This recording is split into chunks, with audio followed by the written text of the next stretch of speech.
queremos dar la bienvenida a Owen Jones y empezar la segunda parte de esta jornada de esta mañana. Antes de presentar a Owen Jones, queremos hacer testear que funciona exactamente bien todos los traductores que tenéis para que luego no tengamos problemas a la hora de escucharlo. Por tanto, os agradeceríamos que comprobarais que tenéis el número 1 del canal y haremos una prueba.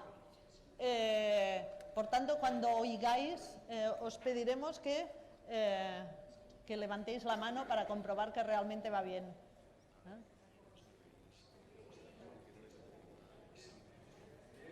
Muy bien, muy bien.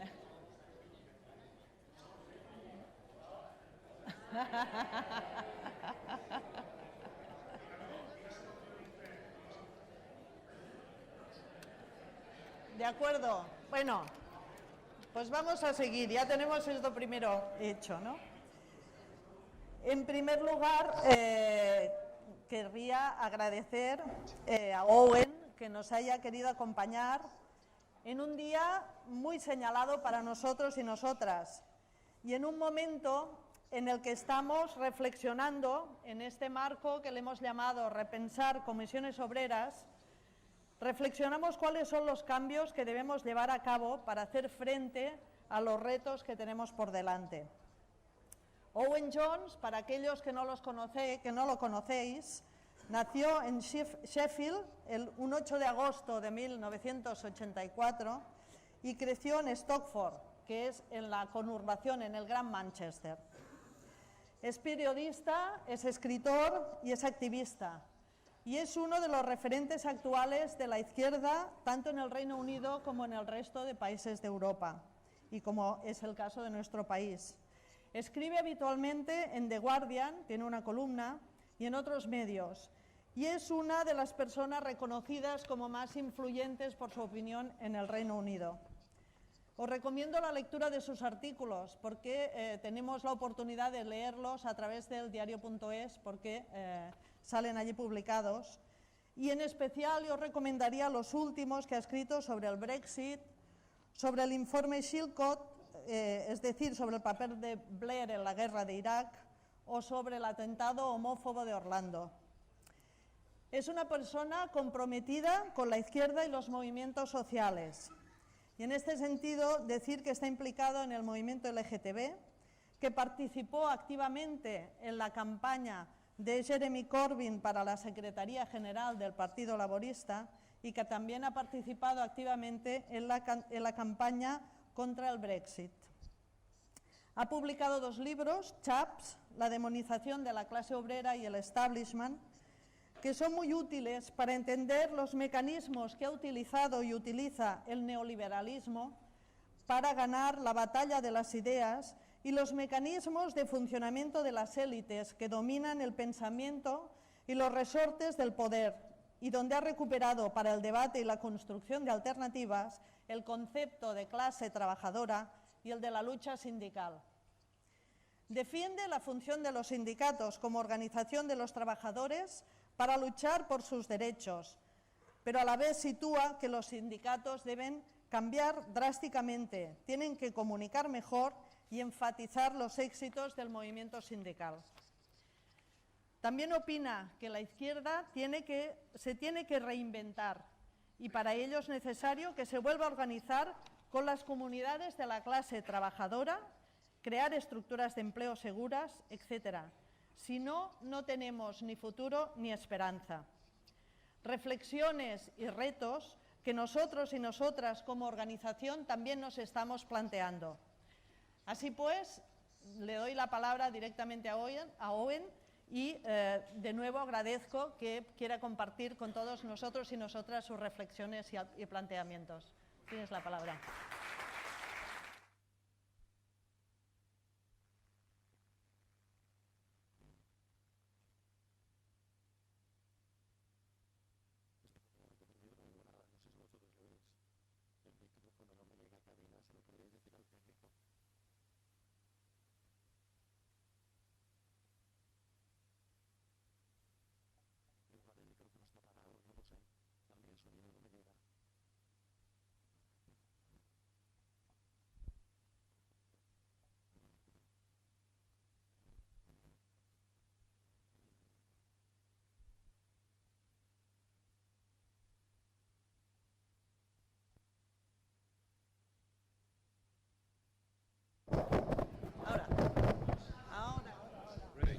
Buenos dias. Loud, very loud. It's an honour and a privilege to be with you here today on far sunnier weather than back home in London, so thank you for the weather as well. And some of you are probably surprised that there's someone even younger looking than Inigo delivering speeches. But the reason... Back home, people, when I started going television, everyone thought I was this 12-year-old who just got lost somehow and was de 12 años hablando de la izquierda. It's an honor to be here. I'm a proud trade unionist. Trade unionism is in the blood of my own family. Back in 1926, there was a general strike hubo una huelga general en la Gran Bretaña. Millions of people went on strike in solidarity with the mine workers, my great-grandfather amongst them. And he had his wages cut as punishment, and I still intend to get justice for him one day.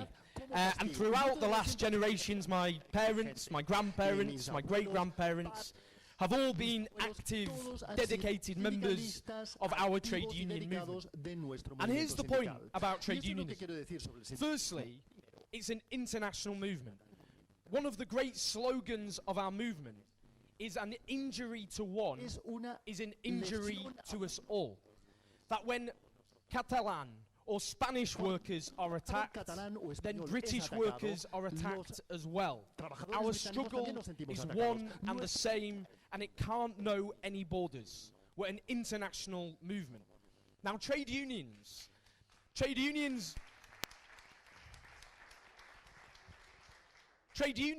where I'm from, and in many countries, are demonized and attacked. But we should be more courageous and louder in our defense of trade unionism. The trade union movement is the biggest democratic movement on the face of the earth. It exists to give a voice and representation to workers, the people who keep our countries ticking through their hard work. It also allows us to collectively organize, to secure a slice of the wealth and power that working people are responsible for creating. Now, I think back about my own country to think just how important this movement is, because our trade union movement in Britain has been drastically weakened over the last few decades under successive governments. And what has this weakening of trade unions done? It meant that even when the economy was growing, long before the Great Recession and the bankers plunged us into economic disaster, the wages of workers in Britain were already declining. And it forced Y esto forzó a cada vez más trabajadores a entrar en un endeudamiento personal, lo cual es muy malo para la economía. Significó que tenían menos que gastar. Porque cuando los ricos pues ven que se les reducen los impuestos, ese dinero lo colocan en un banco, pero cuando los pobres, cuando los trabajadores tienen más dinero, pues la economía. Y esto también significó que el gobierno tenía que gastar miles de millones de libras esterlinas en seguridad social. Los eran tan bajos y estaban cayendo más dinero para que pudieran llegar a fin de mes. De manera que los sindicatos de Gran Bretaña no es únicamente malo para los trabajadores, es malo para for the country as well.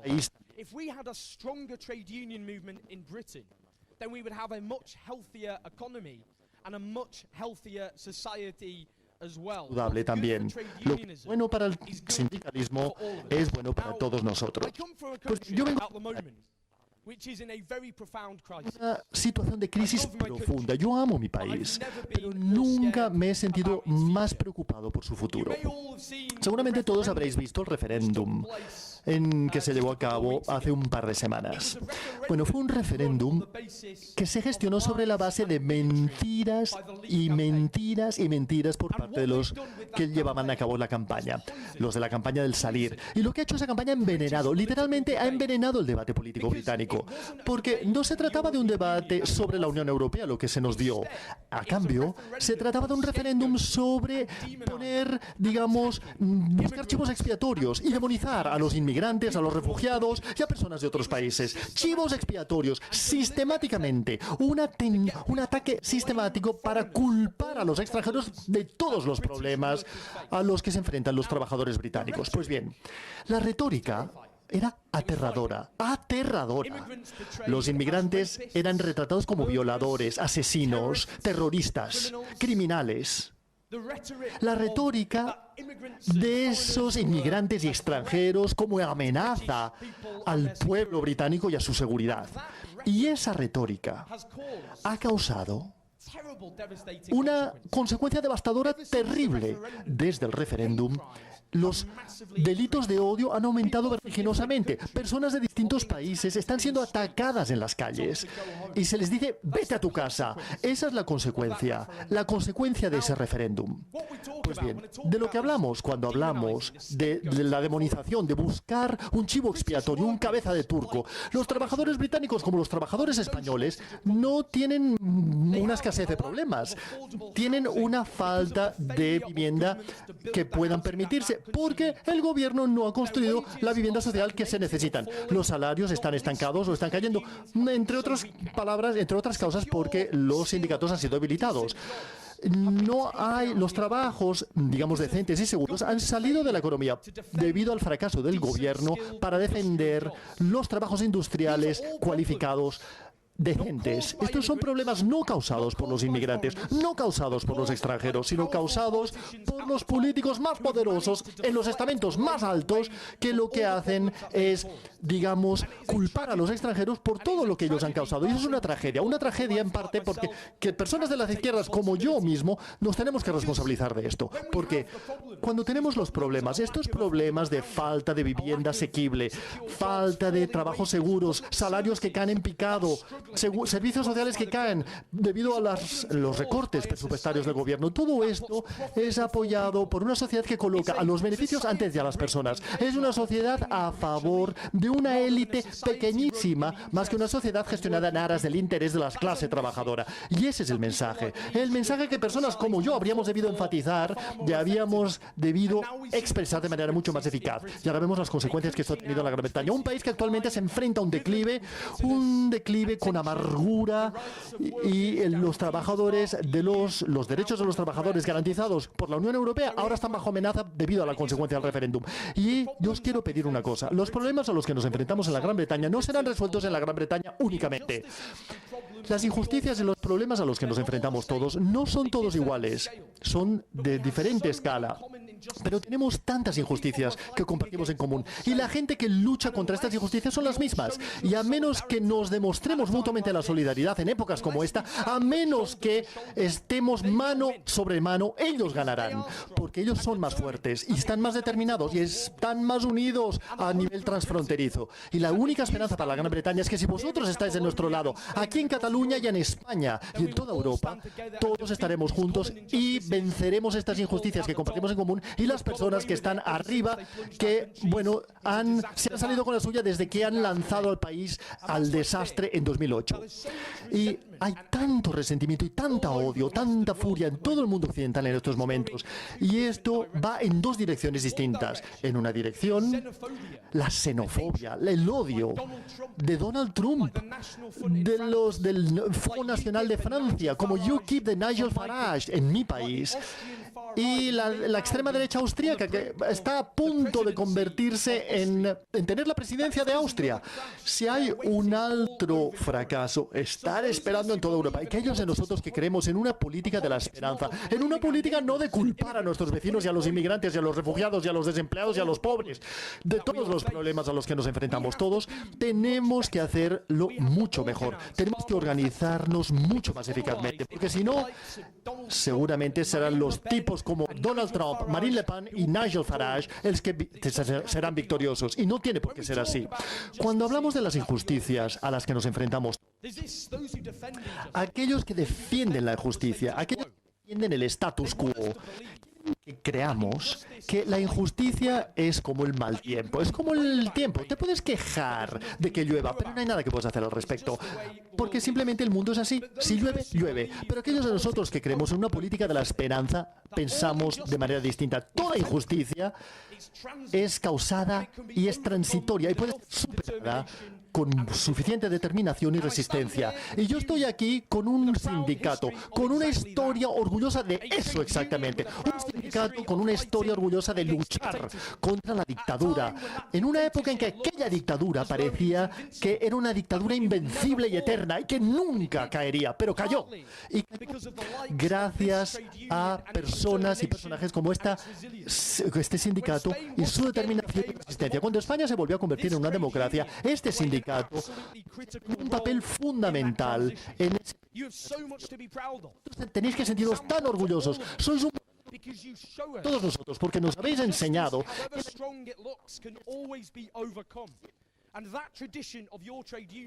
nuestro sindicato es una tradición que tenemos que expandir en toda Europa, incluyendo mi propio país. Pues bien, si yo ahora solamente os hablo de las injusticias a las que se enfrenta la Gran Bretaña, porque muchas de ellas creo yo que os sonarán de manera muy fuerte. La Gran Bretaña es la quinta, es la sexta economía más fuerte. Digamos, debido al Brexit, ahora Francia es la más fuerte. Es una de las economías más ricas sobre la faz de la Tierra. Y sin embargo, la riqueza de los 1000 más ricos en la Gran Bretaña se ha más de doblado en los últimos 10 años, mientras que el salario de la clase trabajadora ha caído en picado durante el periodo más largo desde que la reina Victoria subió al poder a finales del siglo XIX. Es un país en el que centenares de miles de trabajadores, especialmente mujeres, han sido conducidos hacia salarios de miseria, de pobreza. Es un país en el que la mayor parte de las personas pobres trabajan y se levantan por la mañana y ganan su pobreza con el sudor de sus frentes. Es un país en el que centenares de miles de personas se ven forzados a acudir a organizaciones benéficas y bancos de alimentos para poder sobrevivir. Una de las necesidades humanas más elementales de todos los tiempos. Una sociedad en el que millones de personas están en listas de esperas para tener una vivienda pública, donde el sector privado, digamos, tiene alquileres demasiado elevados y los salarios son excesivamente pequeños y no tienen ningún tipo de seguridad. Pueden ser desahuciados sin previo aviso. Donde yo vivo es uno de los municipios más ricos del mundo. Y tienes algunos pisos de lujo construidos en el centro de la ciudad y comprados por ricos inversores. Y pasas por sus fachadas y todas las ventanas están oscurecidas porque nadie vive allí. Mientras que en Londres, aquella ciudad efervescente y rica, hay muchísimos niños que crecen en un pequeño apartamento con demasiados habitantes. Y esto amenaza tu seguridad, tu salud y tu educación. Y tu bienestar. Es una sociedad donde no existe una regla para los que mandan y una regla para el resto. Si eres una gran empresa, puedes evitar impuestos y puedes irte a un paraíso fiscal, como Panamá. Pero si tienes una cafetería pequeñita o si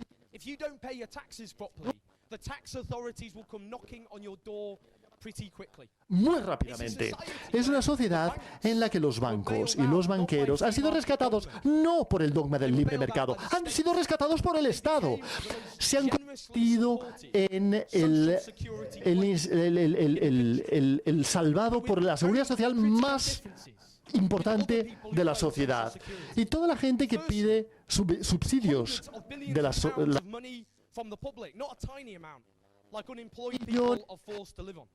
de libras esterlinas, rescatar a los bancos, dinero público.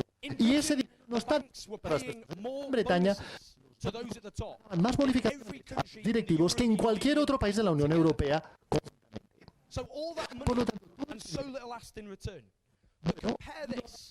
sido ningún beneficio ni ha sido devuelto. Imaginémonos, un hombre de 60 años de Manchester llamado Steven Taylor. Steven Taylor es un veterano del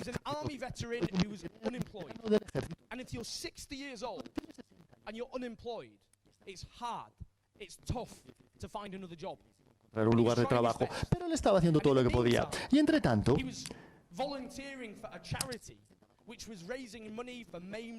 significa que estaba intentando dar fondos para ex soldados o que trabajaba en un supermercado. Él tenía su seguridad social. Su seguridad social fue, sus ingresos por paro fueron congelados durante 4 semanas porque le dijeron que él no estaba haciendo suficientes esfuerzos para buscar trabajo. Comparemos esto con la situación de un banquero. Si tú eres un banquero y lanzas al país a un desastre económico, recibes todo el apoyo que necesitas del Estado y no se te formula ni una sola pregunta. Pero si eres un veterano del ejército desempleado que se presenta como voluntario para una organización benéfica, tu subsidio de desempleo será detenido inmediatamente. Si eres rico y potente, el Estado corre a ayudarte. Si estás en el fondo de la sociedad, si eres el más pobre y vulnerable, te van a pisar todo lo que puedan. Es socialismo para los ricos y capitalismo para todo el resto. Ese es el tipo de sociedad que existe actualmente en la Gran Bretaña y es el tipo de sociedad que existe aquí también en España. Desde, como digo, en la Gran Bretaña y en el resto del mundo, la furia de la gente ha sido redirigida hacia los objetivos. Contra los funcionarios del sector público contra el resto. Todos estamos en contra del inmigrante.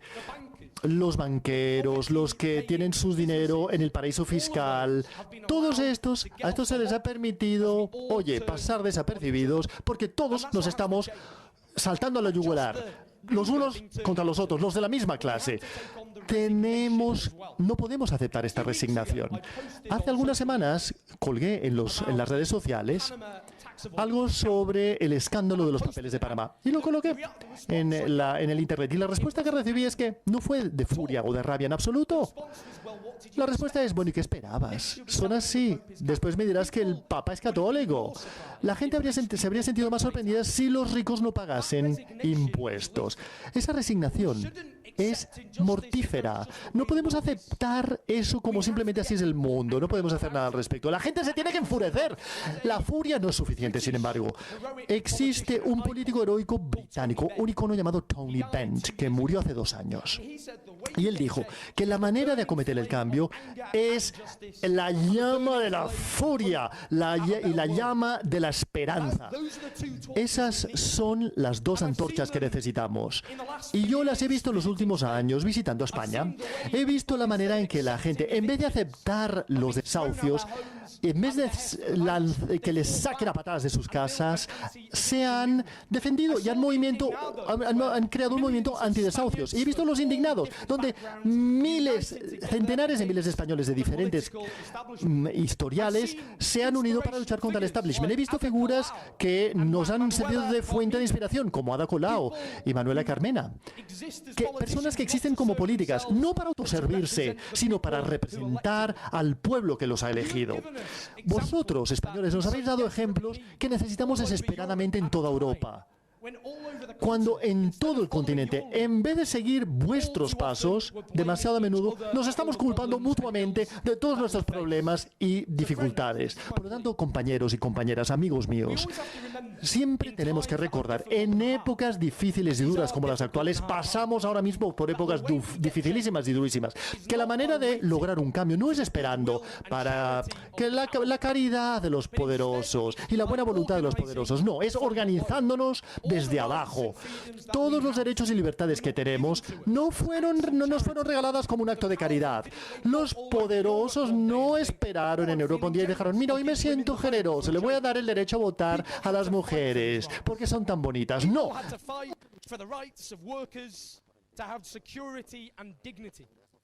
Whether it be the Democrats, like here in Spain, who stood up in the dark years of dictatorship for freedom.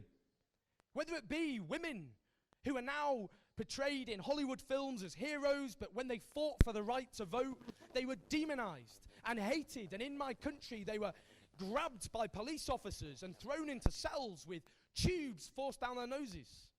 Whether it be those who fought for a welfare state and for public health care in the teeth of determined opposition from the powerful. Whether it be those who fought for against racism and sexism, who were spat at in the streets and battened by police officers. We stand on the shoulders of giants. Las personas presentes en estas salas y vuestros padres y madres y abuelos y abuelas. And we owe it to our ancestors to defend the rights and freedoms they fought for at such cost and at such sacrifice, y con tanto sacrificio en esta lucha por una sociedad. And we remember these traditions not out of nostalgia, but as a reminder that change doesn't happen easily, that it's not victory, success, it's often defeat, setback, defeat, setback, defeat, setback, and then victory in the end.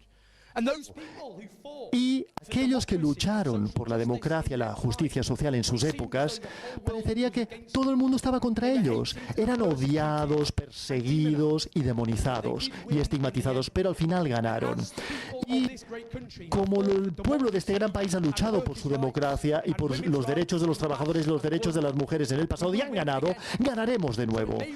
Quizás estemos pasando por tiempos oscuros, no solamente en la Gran Bretaña, una época de inseguridad y de miedo, pero es mi creencia, mi convicción más absoluta de que de la misma manera que nuestros antepasados superaron las dificultades a las que se enfrentaron en el pasado, lo volveremos a hacer. Y yo miro hacia Cataluña y miro hacia España y veo una llama de esperanza, veo una luz al final del túnel. Independientemente de lo difíciles que sean las cosas, aquí estáis. Vosotros demostrasteis la valentía que para nosotros fue una fuente de inspiración. Nos enseñasteis el camino. Por favor, en los próximos meses y años, por favor, estad al lado de los trabajadores de la Gran Bretaña y los trabajadores de la Gran Bretaña siempre estarán a vuestro lado. Y solo sobre la base de esa solidaridad, esa determinación y esa resistencia, tal y como la demostraron nuestros antepasados en el pasado, solo a través de esta unidad superaremos las injusticias a las que nos enfrentamos. Mantened la tradición viva de este sindicato. Mantened vuestra determinación y vuestra valentía. Y mientras estéis juntos, luchando juntos, ganaréis. Gracias.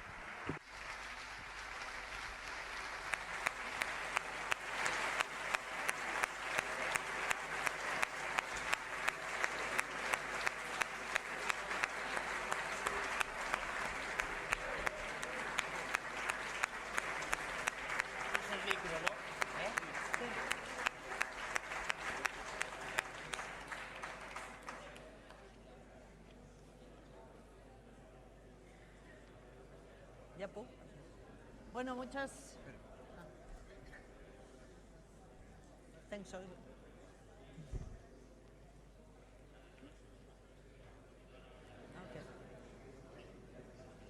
Bueno, muchas gracias, Owen.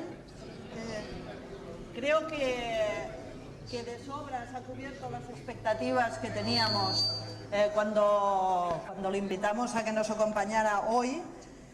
Nos ha hablado de la fuerza del movimiento sindical, del internacionalismo, de la solidaridad y de que la resignación es mortífera y que por tanto que los cambios no son fáciles y que ganaremos de nuevo. Creo que es un mensaje que compartimos y que necesitamos para ganar todos estos cambios delante de los retos que tenemos por delante para hacer frente. Si os parece ahora, lo que haremos será abrir un turno de palabras, de intervenciones, varias cuestiones de orden para que nos entendamos todos y todas. Primero, no habléis si no tenéis el micro, porque sabéis que este acto se está retransmitiendo por streaming y por tanto es importante que quien quiera hablar pues tenga el micro para poder llegar a toda la gente que nos está escuchando. Por tanto, primera cuestión. Segundo, intentemos ser breves en nuestras intervenciones, no hagamos una intervención bis, sino cuestiones puntuales y concretas que nos interese matizar o que nos interese preguntarle a Owen para que también pueda un poco acompañar todo su relato. Por tanto, haremos también por cuestiones de orden, intentaremos hacer pues primero intervenciones de aquí, de la parte central, luego iremos al lado, a mi lado derecho, luego al izquierdo y luego arriba, para intentar que también todo el mundo que quiera hablar tenga la oportunidad de hablar. O sea que diría primero, en esta parte central, pedir palabras y Por tanto, aquí estamos. Pues va. 1, 2. Vamos haciendo y en todo caso después le daremos la palabra a Owen. El micro, ¿dónde está el micro? Aquí delante, a la primera fila. Carlos. Hola Owen, bueno, muchas gracias por la intervención. Me gustaría que desarrollaras algo que en tu segundo libro, en Establishment, dedicas diferentes apartados, pero hay uno concreto que me parece muy importante en eso de proyectar y enfatizar las conquistas del movimiento sindical, como de otras muchas cosas, que es ese capítulo de lo que llamas los escuderos, de esa parte de la población dedicada a replicar permanentemente un discurso dominante, un discurso que tiende a ser homogéneo y donde tenemos que intentar entrar, confluir y tener una presencia mayor. Me gustaría que lo desarrollaras un poco más. Gracias. Is it, just to check, is it the chapter on outriders? Is that right? Yeah, great. Well, thanks for your question, by the way. Muchísimas gracias por esa pregunta. Es un gran placer hablar con vosotros y con todos y con todas. Mira, en ese capítulo llamado Los Escuderos, que no sé cómo lo han traducido, pues lo han traducido como Los Escuderos. La idea es la siguiente. Después de la Segunda Guerra Mundial, aquellos que creían que simplemente dejas que el mercado haga lo que le dé la gana, que los impuestos deberían ser reducidos entre los ricos y se deberían privatizar los servicios públicos, eran considerados como extremados. Personas que estaban en el margen del debate político y estaban muy deprimidos al respecto, pensaban que habían perdido, que la historia les había aplastado. Pero en cambio, en vez de darse por vencidos, se organizaron. Y uno de los líderes fue Milton Friedman, de Infausto, recuerdo. Bueno, él decía que la única manera de cambiar es a través de una crisis. Dijo, pero claro, dependerá de las ideas que floten durante esa época de crisis. Y dijo, mira, lo que parece que es políticamente imposible se convierte entonces en políticamente inevitable. Y es este concepto, el concepto que la derecha norteamericana creo que se llama la ventana de oportunidad. La ventana en la que todo es visto como aceptable, sentido común, la idea de que así es el mundo y todo lo que está fuera de esa ventana parece extremado, extraño, imposible. Y esa ventana puede cambiar de enfoque con el tiempo. En los años 70, por ejemplo, la economía keynesiana, todo el mundo estaba de acuerdo con el keynesianismo. Y la izquierda, Richard Nixon, que era presidente republicano, dijo, todos somos keynesianos actualmente en los años 70, pero si crees en el keynesianismo hoy en día, eso te coloca casi en la izquierda radical, en comparación, debido a cómo la ventana de enfoque ha cambiado, podría ir en la otra dirección. Si tú crees en los matrimonios homosexuales, si creías en los matrimonios homosexuales hace 30 años, habrían dicho, tú eres marciano, tío, estás loco, ¿qué pasa? Pero eso ha cambiado. ¿Y qué hizo la derecha? Dijeron, muy bien, han creado algunas ideas bien financiadas por las grandes corporaciones, las grandes multinacionales. Y este tipo de pensamientos fueron los que utilizaron personas como Thatcher y Reagan. Y entonces decían, muy bien, qué sé yo, vamos a recortar el tipo fiscal impositivo en los ricos a un 40%. Y en los partidos de la derecha decían, hombre, no llegaremos hasta un 40%, pero ¿qué tal un 50% como solución de compromiso? Y esos escuderos, esos think tanks cambiaron los términos del debate porque tenían, digamos, ideas más radicales y entonces todo era considerado como una solución de compromiso y fueron muy eficaces a la hora de hacer esto. La izquierda, por ejemplo, en este caso los sindicatos son fundamentales. Los sindicatos tenían los recursos y la experiencia y las conexiones y los sindicatos tienen que promover los cambios alternativos de manera más eficaz, tal y como lo hizo la derecha en su época. Los movimientos de protesta de esto también lo hacen. Os he mencionado, por ejemplo, los que evitan los impuestos. Digamos, las personas que tienen su dinero en paraísos fiscales y que no pagan sus impuestos no eran mencionados hasta hace algunos años. Pero el hecho de hablar de ello ha hecho que se coloquen en el orden del día. Y nosotros tenemos que hacerlo también, no solamente las personas que protestan, pero no podemos hacerlo estableciendo institutos financiados por las grandes multinacionales y los millonarios. Podemos hacerlo hacerlo sobre la base de movimientos organizados, movimientos sindicales, para cambiar los términos del debate en nuestra dirección. Y supongo que es así como yo lo veo. Así es como hemos llegado donde estamos hoy en día. La crisis de los años 70 la gestionaron muy bien. Lo mismo hicieron con la crisis financiera. En 2008 la derecha estaba muy preparadita. Tenían muchas ideas y la izquierda no estaba preparada. La izquierda al final simplemente dijeron, a ver, dejad de privatizar, dejad de recortar los impuestos de los ricos. Tenemos que tener una visión clara. La derecha tiene una idea muy clara y siempre la defiende. Espera, Javier.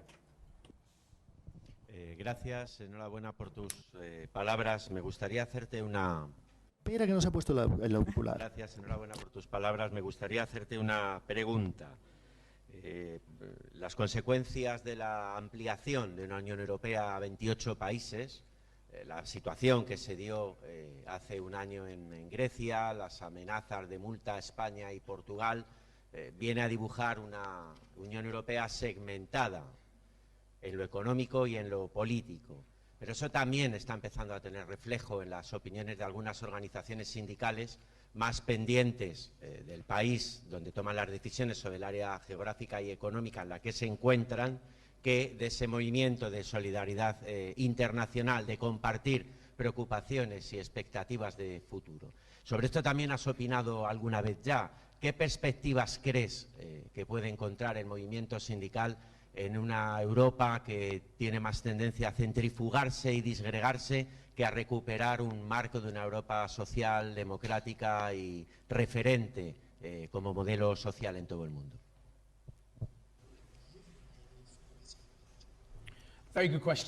Una pregunta excelente. Mira, en relación a la Unión Europea, claramente existen problemas enormes con su forma actual, en términos de falta de democracia, de rendición de cuentas, de transparencia, y también cada vez está siendo gobernada en aras del interés de las grandes multinacionales. De ello no hay ninguna duda. Desde el punto de vista de la experiencia británica, a ver, las únicas personas que se benefician actualmente de abandonar, digamos, la Unión Europea es la derecha populista, de eso no hay ninguna duda.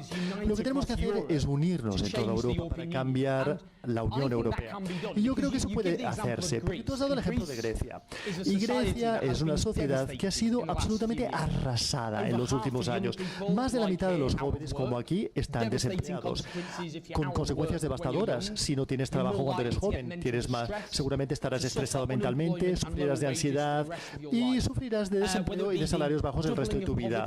Se ha doblado la pobreza, se ha colapsado los servicios sociales más básicos y ha habido un aumento en la mortalidad infantil y en las tasas de suicidio. Y Grecia ha visto cómo se le han impuesto políticas que continúan arrasando el país. Después de la Segunda Guerra Mundial, a Alemania se le perdonó su deuda y se le dio la capacidad de implementar políticas para reconstruir su economía y así convertirla en el gran músculo europeo que es actualmente. Pues Grecia no está siendo tratada de la misma manera. Está siendo tratada como si fuese una paria.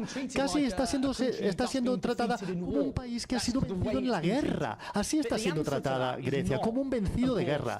Pero la respuesta, evidentemente, no es cambiar la opinión. Y para demostrar cómo esto se puede hacer, por ejemplo, el TTIP, que le da a las grandes multinacionales la capacidad de, simplemente demandar a los gobiernos en tribunales secretos porque llevan a cabo políticas que no les gustan, o, por ejemplo, esto desde Londres hasta Roma. Ese tratado ahora está siendo cuestionado. El gobierno francés está diciendo que no, lo está vetando, etcétera, porque la gente ha hecho campaña, la gente se ha organizado y ha hecho campañas en todo nuestro continente. Esto demuestra que es posible, se puede hacer. El TTIP ahora mismo está en jaque y casi mate.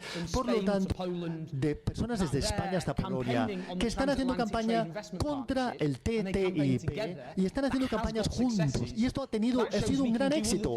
Esto demuestra que podemos hacer todas las cosas juntos para cambiar también la Unión Europea. O sea, no hagáis nunca lo que ha hecho la Gran Bretaña, es un desastre. Y nosotros sufriremos las consecuencias durante muchísimos años en el futuro. Pero sobre todo, tenéis que manteneros organizados y llevar a cabo campañas en toda Europa para construir una Unión Europea distinta, que no sea poco democrática o que simplemente sea gobernada en aras del interés de algunos.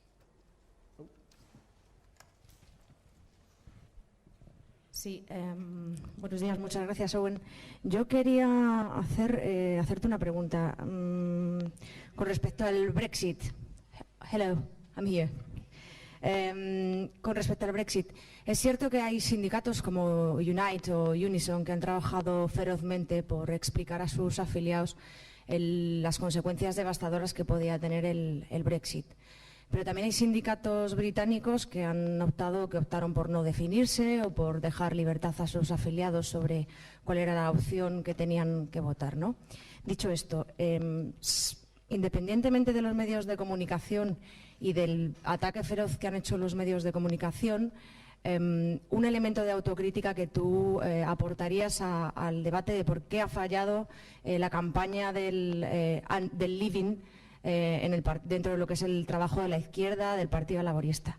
Y luego, la segunda sería un poco, ¿tú crees que independientemente del resultado de ese referéndum no vinculante hay alguna alternativa? ¿Va a ser un acuerdo parecido al de Noruega? ¿O crees que por ejemplo, los más de 4 millones de votos recogidos para que haya una nueva votación y un nuevo referéndum se van a producir? ¿Cómo lo ves? Ya sé que no eres un adivino, pero bueno, ¿cuál es tu perspectiva de esto? Gracias. Gracias por esta pregunta. Mira, para empezar, los sindicatos sí que recomendaron permanecer, casi todos, recomendaron permanecer. Y esto normalmente es decidido por sus ejecutivas, que son democráticamente elegidas por sus afiliados. No es que los dirigentes de los sindicatos lo escogiesen, tuvieron que seguir un proceso democrático en que debatieron qué posicionamiento adoptar. Y originalmente, muchos sindicatos dijeron correctamente que cuando David Cameron negocia los derechos de los trabajadores como parte del New Deal, pues no le darían apoyo a ese acuerdo. Y, a ver, ahora ya no tiene sentido, hemos abandonado a la Unión Europea, pero bueno, si hubiésemos permanecido, esto habría garantizado los derechos de los trabajadores. En cuanto a por qué fracasó la campaña de quedarse, a ver, ¿por dónde puedo empezar? Te diré lo siguiente, hubo una gran división entre, primero, las personas de clase media y de clase trabajadora. El único grupo que decidió permanecer son los profesionales liberales, personas de clase media. Las personas de clase trabajadora del norte, donde yo crecí, esa comunidad votó dejar la Unión Europea. Porque muchas personas ven sus problemas a través de la inmigración. Y la inmigración en la Unión Europea y la Unión Europea se veían como dos cosas muy conectadas, muy vinculadas. Y es la oportunidad que vieron para ponerle el dedo en la llaga al establishment. Se sentían odiados, se sentían marginalizados. Y la campaña oficial, digamos, utilizó la estrategia del terror, de desastre económico, de que no puedan pagar las pensiones. Y eso simplemente no afectaba la vida de las personas que ya ven sus vidas afectadas por el desastre económico. No le puedes decir a la persona, lo perderás todo, si siente que no tienen nada que perder. Y yo creo que esa es una de las razones por las cuales fracasó.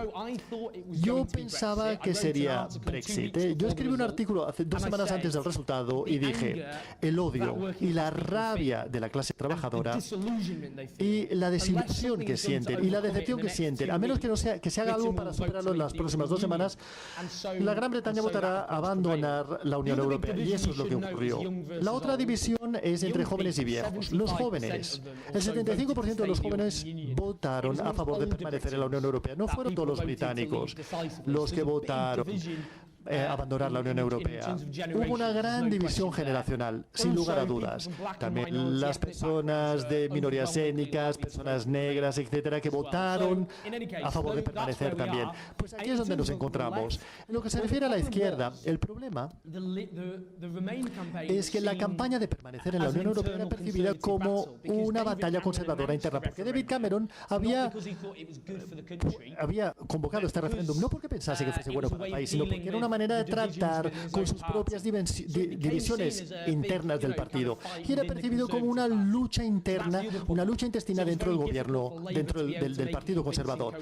Y bueno, y el Partido Laborista pues no pudo ser lo suficientemente convincente. Y en lo que se refiere a la posibilidad de otro referéndum, la única posibilidad es si se produce la negociación de un nuevo acuerdo. Entonces la pregunta es, ¿permaneceremos en la Unión Europea o aceptaremos este acuerdo? Esta es una solución posible.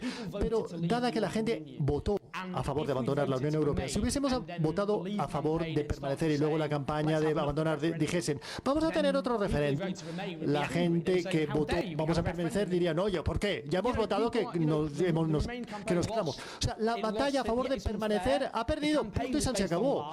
La campaña se basaba en mentiras sobre la inmigración, mentiras sobre el sistema sanitario de salud pública, mentiras, todo mentiras y mentiras. Bueno, desgraciadamente es así como se hicieron las cosas. Y yo sospecho, no sé con qué cartas se van a sacar de la manga, pero una opción posible sería que, debido a que la libertad de movimiento es la línea roja, porque eso es por lo que votó la gente, sería muy difícil para la Gran Bretaña permanecer dentro de la zona de libre comercio de la Unión Europea, lo cual tendrá unas consecuencias gravísimas para la economía. Si los países europeos son suficientemente sabios, y creo que lo serán, tendrán acceso al acuerdo del movimiento de bienes y servicios, pero no del movimiento de personas. Bueno, a ver, excepto para el sector financiero. Bueno, no hay una buena opción para la Gran Bretaña. Todas las opciones son malas, pero sí supongo que abandonaremos la Unión Europea y esto dejará a la Gran Bretaña en una situación económica terrible. Escocia se largará de la Unión, de la Gran Bretaña, y ese es nuestro futuro. Pero mira, yo creo que habría manifestaciones en la calle si nos intentasen mantener dentro de la Unión Europea. Y desde el punto de vista democrático yo no estoy de acuerdo con eso. Solo si hubiese un referéndum. Mira, si la gente está tan molesta por las consecuencias, si hubiese un cambio de opinión tan importante que tuviésemos otro referéndum. Pero ahora por ahora me parece imposible. Sí. Aquí una. Sí. Ahora, aquí hacemos la última del centro de momento y pasamos a esta banda. Tú y pasamos a aquella. Primero, así damos fuego a todo el mundo. De acuerdo. Enhorabuena, Rubén, por tu brillante intervención.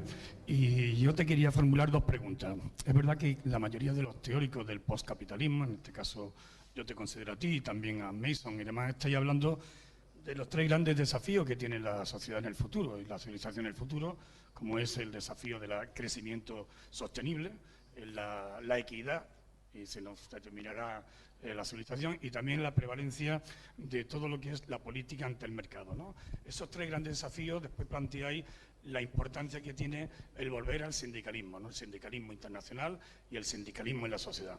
Las dos preguntas van por ahí.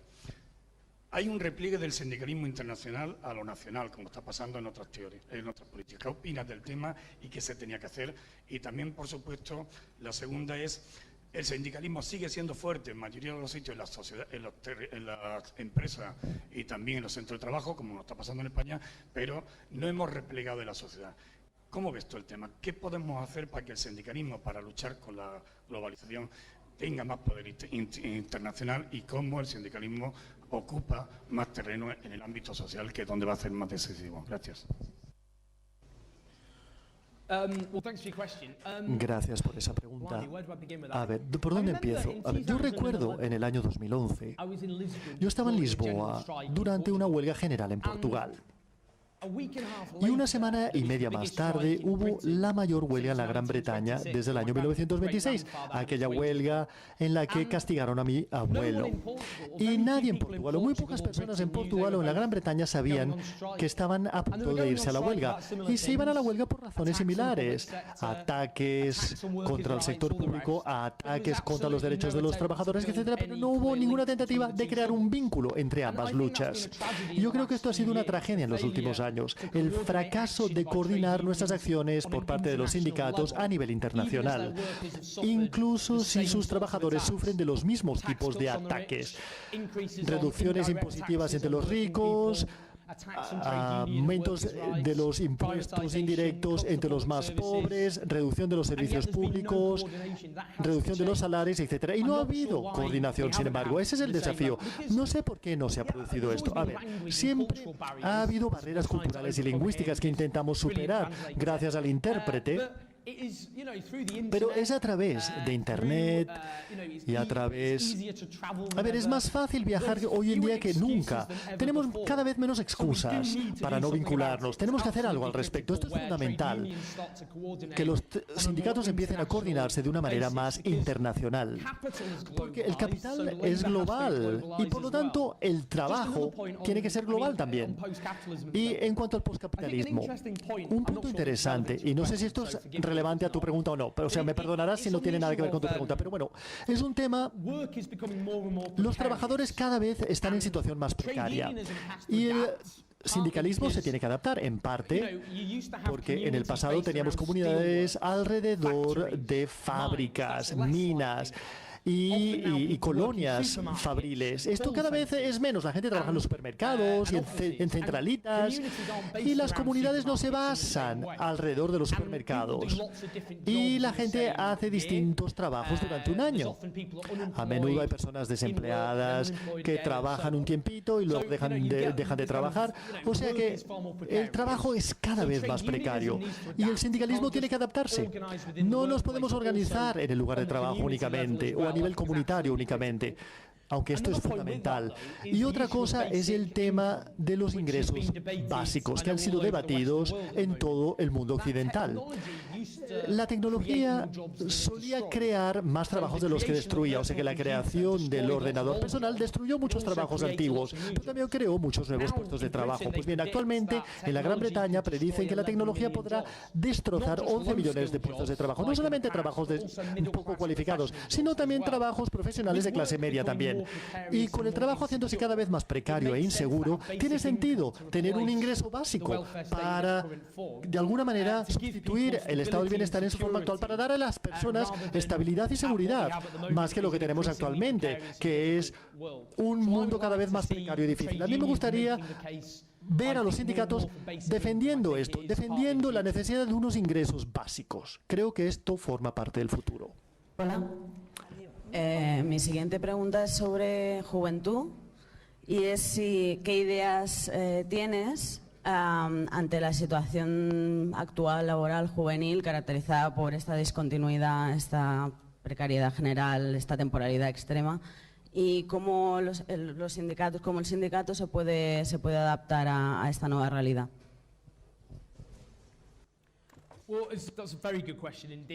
Esta es una pregunta muy buena, porque los jóvenes han sufrido desproporcionadamente desde la crisis financiera, ya se trate por la tasa de desempleo juvenil o por el recorte de los servicios a la juventud, y en la Gran Bretaña, por ejemplo, el aumento de la deuda estudiantil, que hace que las personas que aspiran a ir a una universidad buena se endeuden, o cuando la gente está empleada, normalmente tienen un puesto de trabajo muy precario, con unos estándares de vida en declive, que ha afectado desproporcionadamente a los jóvenes. Pero los jóvenes son los menos sindicalizados de todos. Tienen una menor probabilidad de afiliarse a un sindicato, lo cual es una crisis existencial para los sindicatos. Y los sindicatos actualmente tienen la responsabilidad absoluta de tratar esta crisis en términos de su propio fracaso de organizar a los jóvenes. Y esto significa la necesidad de un nuevo modelo de sindicalismo. Esto se basa en la organización comunitaria. Yo creo que los sindicatos deberían contratar a organizadores juveniles comunitarios de base para organizar a los trabajadores jóvenes. Y mirad, los jóvenes trabajadores, yo crecí en un hogar sindical y yo he mamado de mi madre el lenguaje sindical, pero los otros jóvenes no tienen esta tradición y la manera en que nosotros tendemos a comunicar puede ser bastante alienante para la nueva generación. Tenemos que tener un enfoque más divertido al sindicalismo para que atraiga a los jóvenes, utilizar los centros comunitarios, utilizar la música, la comedia, el teatro, el arte, para que atraer más a los jóvenes. Yo creo que esto es fundamental, pero también las exigencias y demandas que tenemos. En Alemania no han tenido el dogma de permitir que el mercado haga lo que quiera. Tienen lo que ellos llaman una estrategia industrial, en el que el Estado interviene para apoyar a las industrias. En la Gran Bretaña, si las industrias caen, el gobierno dice, bueno, es muy trágico, pero es lo que ha decidido el mercado decide, nosotros no nos vamos a implicar, el Estado no escoge a ganadores y perdedores. conservadores. En Alemania, en cambio, lo que han hecho es promover energías renovables en industrias de energías renovables, que no solamente se han enfrentado a la crisis climática, sino también se han enfrentado a la crisis del desempleo, especialmente entre los más jóvenes. Porque esto lo que ha hecho es crear buenos trabajos decentes, cualificados a través del sistema de aprendices. En Alemania la situación es mucho mejor de lo que lo es en España y en la Gran Bretaña. Por lo tanto, deberíamos defender esto y defender una política industrial por parte de nuestros gobiernos. Alemania está dirigida por un gobierno de derechas, pero todavía siguen este enfoque. ¿Por qué no lo pueden hacer nuestros gobiernos también? Brindar apoyo e invertir en trabajos cualificados como la industria de las energías renovables a través de un sistema de aprendizajes. Sí, yo te quería preguntar por cuál ha sido y cuál es el papel de los sindicatos británicos en la reconquista del Partido Laborista para los valores combativos y los valores de la izquierda, cómo ha actuado el sindicalismo en esa batalla política y en qué momento se encuentra ahora, azotada por un lado por la campaña sobre el referéndum y la rebelión contra Corbyn de una buena parte de los diputados del partido, y de otro lado la posición de Blair en la invasión de Irak.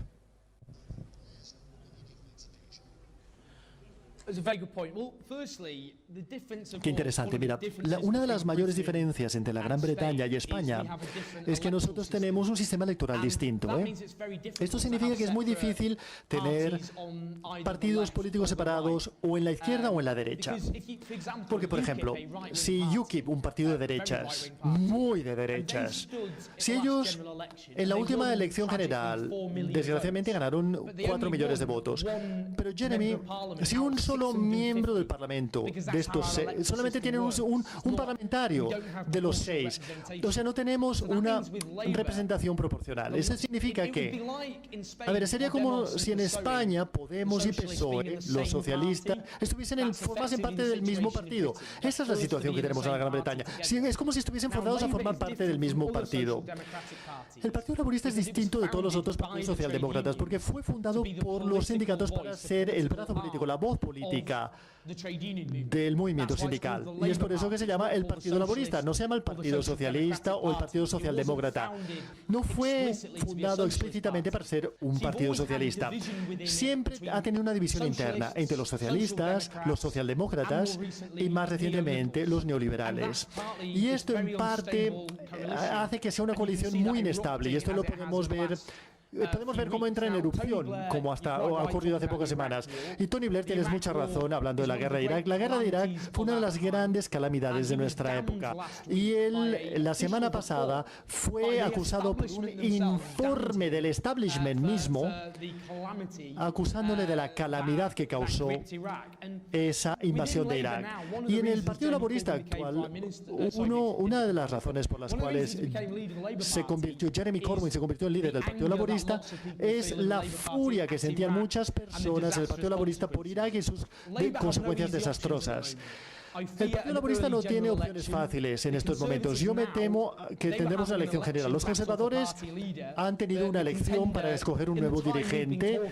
Mientras nosotros hablábamos, bueno, tendremos a una nueva dirigente, Theresa May, en pocos días. David Cameron se irá. Mientras que el Partido Laborista está en el medio de una guerra civil. Esa guerra civil ha sido desatada porque Jeremy Corbyn ha sido culpado por el referéndum. Pero eso no es cierto. Los votantes laboristas, la mayor parte, votaron permanecer. Fueron los votantes conservadores los que votaron abandonar la Unión Europea. Y no se le debería culpar a Corbyn por eso. Sí que está bajo ataque. El liderazgo de Jeremy Corbyn, ha cometido muchísimos errores, sí. Siempre ha sido atacado, pero también ha cometido muchísimos errores. Pero por otra parte, la gente que le ataca no tiene ni la más remota, no tienen ni ideas nuevas. Por lo tanto, el futuro laborista es muy incierto, porque no existe una salida clara en estos momentos en términos de resolver la batalla del liderazgo. Yo creo que se dividirán en dos partidos distintos y nuestro sistema electoral eso no lo permite, lo cual significa que los conservadores ganarán la mayoría. Por lo tanto, yo estoy pensando cómo puede el laborismo resolver su desastre interno y su desastre interno, la guerra civil que está arrasando el Partido Laborista, porque si no, el Partido Laborista será eliminado como fuerza política y los conservadores ganarán la próxima elección general. Esto no puede ocurrir. Por lo tanto, ambas partes tienen que llegar a un acuerdo y tienen que llegar a un acuerdo muy rápidamente. ¿Por aquí alguna cuestión? Muchas gracias. Me gustaría preguntarte, has hecho un comentario de que es frecuente que cuando se incrementan las reducciones o las deducciones a las personas con capital, este capital va al bolsillo en vez de a la inversión y esto empobrece el país. En cambio, cuando va a los salarios, enriquece el país. En esta dinámica también me gustaría saber qué opinas sobre que las reglas del mercado no afectan igual a las empresas. Decías, en Reino Unido, cuando una empresa cae, se la deja caer. Quizás no es así cuando la empresa es financiera, y esto en relación con el desvío que hay de grandes inversiones hacia productos financieros y no hacia la verdadera economía productiva, que es lo que genera empleo y riqueza.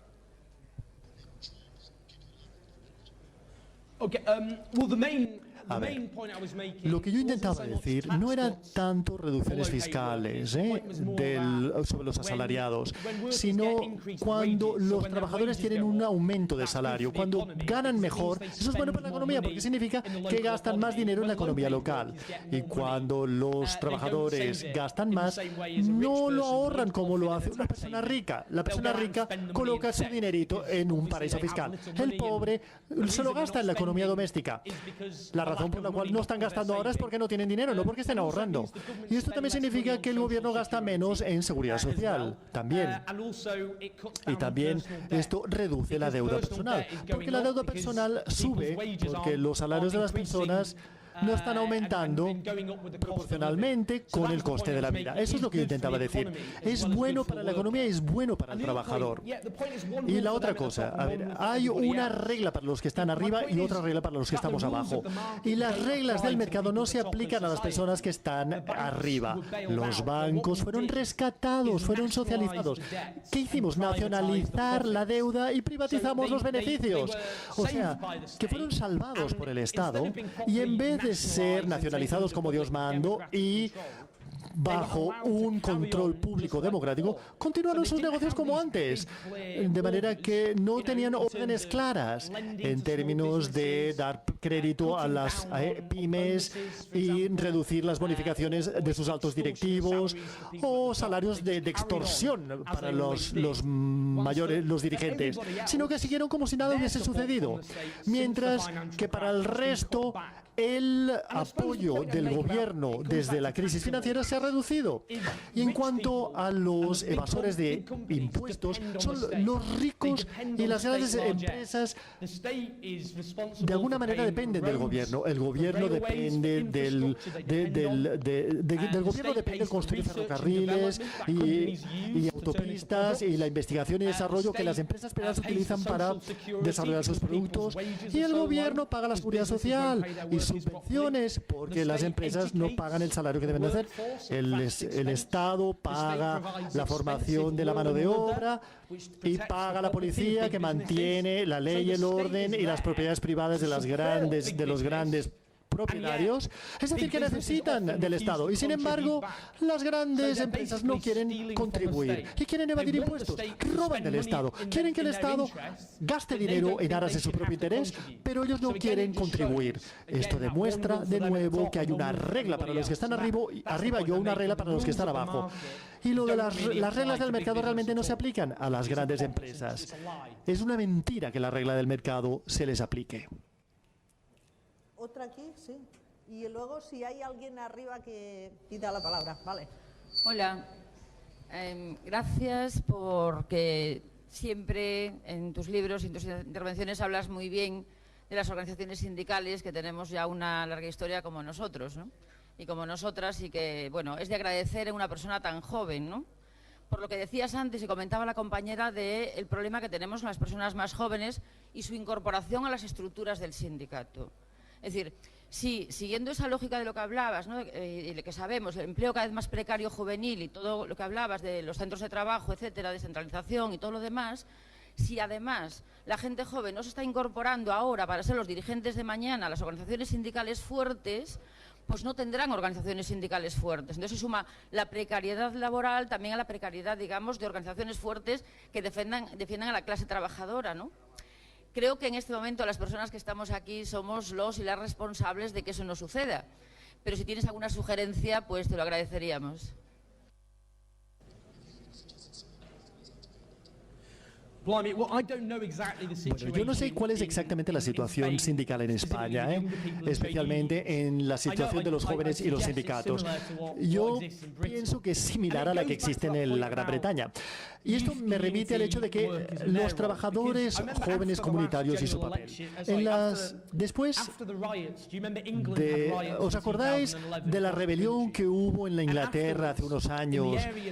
En las zonas en que hubo pues grandes manifestaciones en el norte de Londres, hubo un líder comunitario, Paul Senior Brown, que bueno, se lleva a los jóvenes a jugar a fútbol y después hablan con figuras de la comunidad local, con políticos, sobre los temas que les preocupan. Y más que tener un meeting público en que los jóvenes simplemente se desconectan, lo hacen más accesible, más atractivo para los jóvenes. Existe otra organización que yo conozco. Yo soy patrocinador de una organización en Manchester, de donde yo provengo, llamada Reclaim Manchester, Recuperemos Manchester. Y lo que ellos hacen es forman a jóvenes trabajadores para que tengan capacidades de liderazgo. Esos jóvenes de clase trabajadora son las personas más inspiradoras que yo he conocido jamás. Y eso es lo que deberíamos hacer. Los sindicatos deberían buscar a esos jóvenes líderes en comunidades jóvenes, exitosas, en organizaciones organizaciones juveniles de base y ver cuáles son sus dirigentes para formarles. Los jóvenes son los que tienen la situación más precaria, son los que han sufrido más en los últimos años. Y sin embargo, no sienten que la cultura sindical les pertenezca, les parece algo ajeno, les enajena, es algo que no les pertenece. Y yo estoy hablando ahora de la situación en la Gran Bretaña, no sé cuál es la situación en España, y eso es lo que tenemos que aprender. Aquí una arriba, otra pregunta, y ya vamos acabando porque tenemos que cumplir con los tiempos. Sí. Hola, Owen, gracias por tus palabras. Mira, soy yo miembro de una asociación de militares. En España los militares y algunos policías no tenemos el derecho de sindicación, nos lo prohíben, a pesar de que nuestra Constitución sí que nos lo da. En España, los policías y los militares tenemos una tradición, bueno, más que una tradición, tenemos una historia negra. En el pasado, tanto policías como militares fueron represores de movimientos sociales y también fueron los que mantuvieron un régimen dictatorial. Esa historia todavía nos persigue y todavía se nos mantiene pues, con algún déficit de derechos, como es, por ejemplo, el de sindicación. Me gustaría saber, en el Reino Unido, cómo son vistos los movimientos de las organizaciones de policías y de militares, las organizaciones reivindicativas, cómo son vistas por la sociedad y también qué incidencia tienen estos movimientos, estas organizaciones, qué incidencia tienen a nivel global en las reivindicaciones de los sindicatos en el Reino Unido. Gracias. Vaya, qué buena pregunta. Es extrañamente, este es mi tema de especialización, porque en la universidad mi tesis versaba sobre el sindicalismo policial en la Gran Bretaña. En el año 18 y 19, 1918 y 19, los agentes de policía se fueron a la huelga en la Gran Bretaña durante la Primera Guerra Mundial. De repente, todos los agentes de policía, la Guardia Urbana londinense, se fue a la huelga. Y esto causó pánico entre el establishment británico, porque muchos otros trabajadores estaban yendo a la huelga también y dependían de la policía para mantener la huelga bajo control. Y bueno, y ellos consideraron que esta fue el inicio de una revolución en la Gran Bretaña. Y se dice que este periodo es la razón por la cual la Gran Bretaña no entró en una auténtica revolución. Lo que ocurrió es que donde tienes una lucha entre el sindicato de policías y trabajadores penitenciarios en los años 80 y 90, porque la policía en aquella época, en la Gran Bretaña, se le pagaba menos que un trabajador no cualificado. Y hay historias de agentes de policía que no llegaban a fin de mes, que pasaban hambre. Y esto fue hecho por el establishment, porque si quieres utilizar a la policía para reprimir a los sindicatos, tienes que asegurarte de que se les pague bien y que tengan una posición de privilegio. Por lo tanto, el resultado de aquella huelga del año 1919 fue la creación de la llamada Federación de Policía, que es como una especie de sindicato vertical, es como una especie de sindicato oficial en el que se está prohibido el derecho a la huelga. Y ese sindicato fue aplastado y todos los que se fueron a la huelga fueron, digamos, fueron sacados de su puesto de trabajo. Esto ha sido mi tesis doctoral. Pero lo que tenemos hoy en día es una situación en la que la policía no cometió el mismo error en esta ocasión. La policía acabó adoptando un papel de privilegio. Y en el año 79, cuando la Thatcher se hizo primera ministra, y una de las grandes tareas fue vencer al movimiento sindical, eso es lo que ella tenía como punto de mira, una de las primeras cosas que hizo fue darle a las agentes de policía un 40% de aumento en sus salarios. Y de los trabajadores públicos son los que mejor cobran. Y esto lo hizo para conservar su lealtad y fidelidad. Y esto fue muy importante, especialmente durante la huelga minera del 84-85, que fue un punto de inflexión en la historia sindical, porque los mineros eran percibidos como la parte más fuerte del movimiento sindical. Y cuando fueron vencidos, la gente pensó, bueno, si ellos han sido vencidos, nadie podrá ganar. Y la policía fue utilizada de manera brutal. La policía fue auténticamente brutal. Y esto causó mucha amargura y furia en el movimiento sindical. Y luego también tenemos todas las huelgas de los años 80 y 90, en que la policía fue utilizada de manera muy brutal. Y esto creó una división muy duradera en el movimiento sindical. Y en lo que se refiere a la raza, el tema racial, especialmente hombres negros, jóvenes que se sienten maltratados, no quieren ser tratados como si fuesen delincuentes potenciales, tienen una mayor probabilidad de ser arrestados y acusados de usar drogas entre una persona de raza blanca o de raza negra. Si se les encuentra marihuana, pues una persona negra tiene 6 veces más probabilidad de ser acusado y encarcelado. Y esto también ha causado mucha amargura. El problema de la policía actualmente, desde su perspectiva, es que el gobierno británico no les ve como indispensables como en el pasado, porque no tenemos ya demasiadas huelgas sindicales. Y ahora la manera en que los otros trabajadores han sido tratados durante muchos años, ahora el gobierno les está aplicando la misma medicina a la policía. Está atacando sus pensiones, está reduciendo sus salarios y está recortando sus puestos de trabajo también. Y ahora ellos irónicamente están sufriendo del mismo tipo de cosas que reprimían en el pasado. Han sido privatizados también con servicios privados, etc. O sea que la policía actualmente se encuentra en este tipo de situación. Y mi visión es que, a ver, yo conozco muchas personas de las izquierdas y los sindicatos sienten mucho resentimiento contra la policía, pero deberíamos darles la mano como solidaridad. Deberíamos decir, oye, mira, nos oponemos a que recorten vuestras pensiones y que recorten vuestros salarios para desarrollar una solidaridad. Para muchas personas este es un argumento muy difícil de seguir. Algunas personas no lo aceptan. Pero esta es mi visión personal. Y sí, este es un resumen breve. Bueno, digamos no es breve. Un resumen de dónde se encuentra la policía hoy en día. Como en España, no se les permite ir a la huelga. Se les prohíbe ir a la huelga. No tienen un sindicato adecuado. Tienen una especie de federación que es semioficial. Pero se encuentran en una situación dificilísima actualmente. Y, bueno, tienen problemas de racismo y brutalidad. Y también, bueno, tenemos que estar contra el recorte de sus pensiones y salarios. Tenemos que ser pragmáticos. Bueno, creo que casi con estas una última palabra breve y acabaríamos aquí porque ya hemos cumplido de sobras el tiempo. Venga. Hola, Owen. Solo una cuestión importante en el tema de la ventana que tú explicabas, como la derecha más ultra había conseguido meter sus mensajes a través de la ventana. Esta ventana depende en muchos casos de los medios de comunicación, especialmente los audiovisuales. En España tenemos en este momento un monopolio, podríamos decir, total por parte de tanto de los medios públicos como de los medios privados, que hace que la vida sindical, el devenir sindical, las victorias sindicales que se puedan conseguir ni aparezcan en los medios. Entonces esto crea una dificultad para cambiar el mensaje ideológico, para disputar la hegemonía ideológica dentro del país, puesto que todo va dirigido a debates sobre temas que interesa a según quién. Pero los temas laborales han desaparecido de los medios de comunicación, tanto escritos como audiovisuales. Entonces este es un grave problema para cómo conseguir vías alternativas en el que pueda transmitirse otro modo de pensar. Mira, esto que acabas de decir es importantísimo, especialmente la prensa. Se nos dice que tenemos una prensa libre en la Gran Bretaña. El gobierno, de alguna manera, no controla el gobierno, no gobierna la prensa. No somos Corea del Norte, pero no es un lugar demasiado ambicioso al que ser, ¿eh? No quiero ser ridículo. A ver, los periodistas son perseguidos y asesinados en otros países.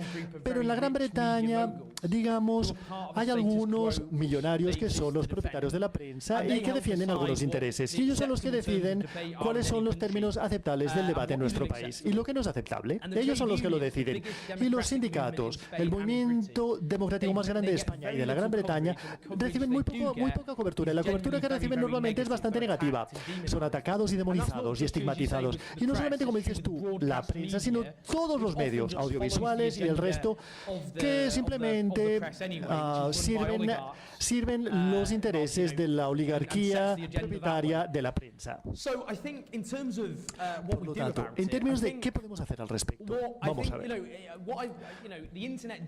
Internet sí que nos da posibilidades hoy en día, porque hace 30 años, si no te gustaba la crítica de los medios de comunicación principales o de la prensa escrita, no podías hacer muchas cosas. Podías empezar a chillarle a tu televisor o tirar el periódico a la basura. Pero hoy en día el Internet nos permite tener antenas que nos dan una plataforma para cuestionar la manera en que son las cosas. Por ejemplo, aquí tenemos el diario. Es que claro, lo ha pronunciado de una manera que no lo he entendido. El diario. Es una manera de tener una visión alternativa de las cosas. Y esto es muy importante. Ha dicho otro medio que no conozco, Alturka. Para mí, el único peligro es que no nos convertemos en una ecocámara, en que simplemente estamos predicando a los conversos cuando establecemos nuestras propias webs y solamente los que están de acuerdo con nosotros visitan nuestra web. Internet, sin embargo, sí que nos da la capacidad de proporcionarnos una plataforma y una voz cuando millones de personas a la que millones de personas pueden acceder de una manera que es mucho más barata que simplemente imprimir un diario. No es tan eficaz desde el punto de vista de los costes en relación a cómo las personas quieren cambiar el mundo. Deberíamos invertir en antenas de noticias alternativas y los sindicatos deberían hacer esto. Los sindicatos podrían contribuir a esto. Es algo que se me ocurre, por ejemplo. Y es curioso, y esta es mi última aportación.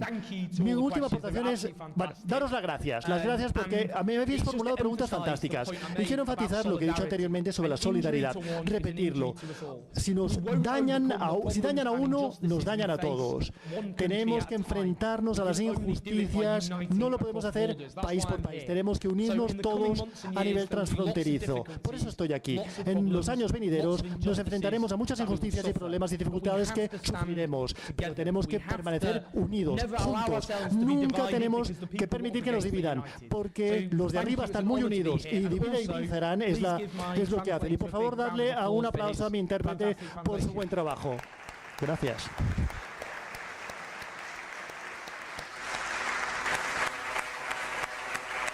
Muchas gracias. Bueno, muchas gracias a todos y a todas. Gracias especialmente, Owen.